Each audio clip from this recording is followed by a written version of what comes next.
All right, I'm going to go over what I call the deal of the week. And generally, that's going to be something that's still available or one of my clients is under contract on. And sometimes I won't be able to disclose the address, but on this one, I just want to go through it and show you what deal of the week looks like. It's usually going to be a flip, an investment property, or something that an end user could purchase, like say a first-time buyer building in equity by doing some renovations. So I'm going to do a little bit of a screen share, go through my process just as we used to for flipping houses in California, and hopefully you enjoy. This will be a quick walkthrough, really just kind of covering the basics. This Imperial Crown Drive listing is a subject property.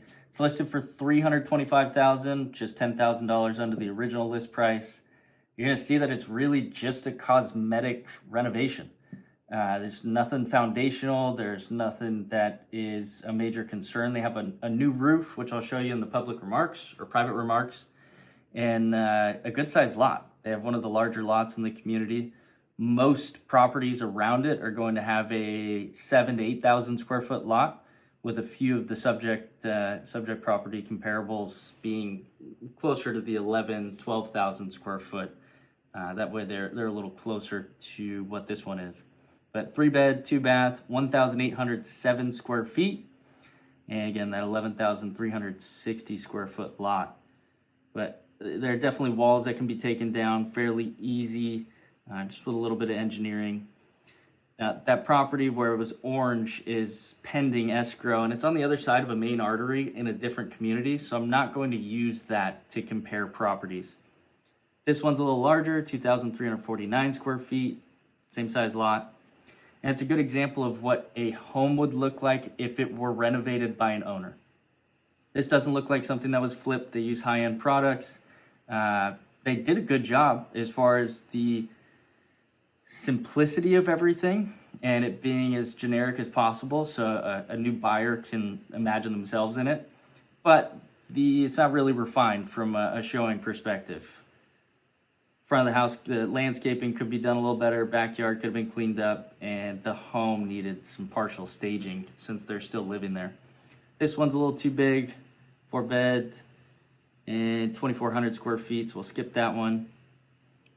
Really doing our best to stay within the same community. So 375,000. Remember, we're listed at 325,000 on that subject property. And as much as this one doesn't look like it's in good shape, it's really just cosmetic. This is where investors have a little different eye than a standard buyer. The uglier and the more it smells, the better off.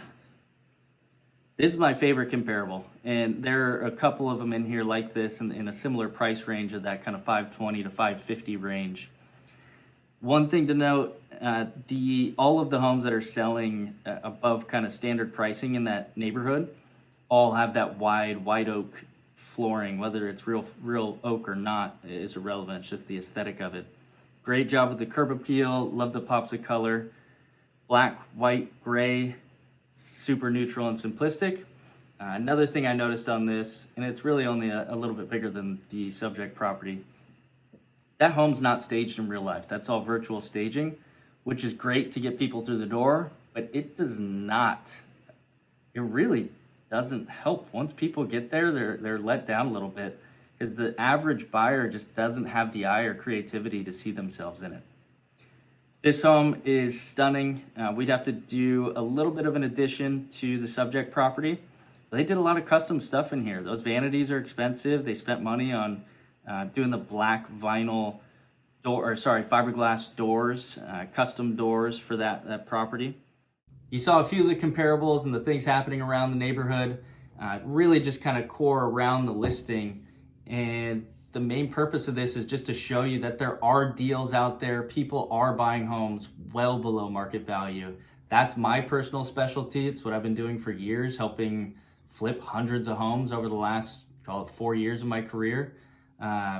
So deal of the week, I love doing these. It's something that I do myself. I'm going to be looking at purchasing a flip here. That's how I found this one, is I'm looking for myself and another client that's partnering with me. But if you have questions on anything like this, if you have a deal you'd like to be reviewed, I am happy to do that with you. This one, we're looking at call it $325,000 acquisition.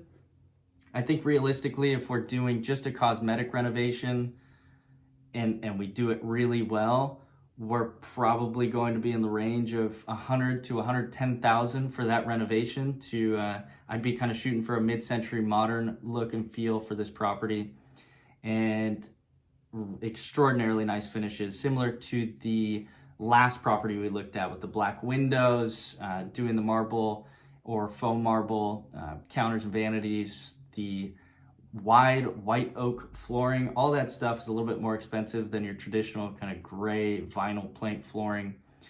But I think after renovation, after repair value, which you'll hear me talk about ARV, looking in the range of 540 to 550, being a little conservative, going into the good part of the market here, entering summer, kids coming out of school. So if we can buy this thing, put that 100 to 110,000 into it, we'd be paying all cash for the property, so we wouldn't have to worry too much about holding costs and interest only payments. But all in, I think we'd be somewhere in the range of, we have the 325, we're going to have somewhere around 7 or 8% in closing costs on the acquisition. You have the renovation with the property taxes and utilities during the time. We're looking at probably an $80,000 profit on the back end if we do everything right. And that's really just kind of the gross profit margin. So something like that, I think, is entirely doable here consistently. Having 2 to 3 deals going at any given time shouldn't be all that difficult to source. And this is just sitting on the MLS for everyone to see, just a matter of digging. And a lot of people are going to pass this one up specifically because it's already in escrow. But most of the time, from what we experienced, especially in California being highly competitive, we're looking at the 4th and 5th escrow being the ones that were actually closing. First 2 or 3 buyers tended to be people that were offering more, call it a newer investor, someone that's wholesaling the contract for that property, and they were falling out. So hopefully we can lock this one up, and on to the next deal of the week, probably in a few days, because we are digging for deals.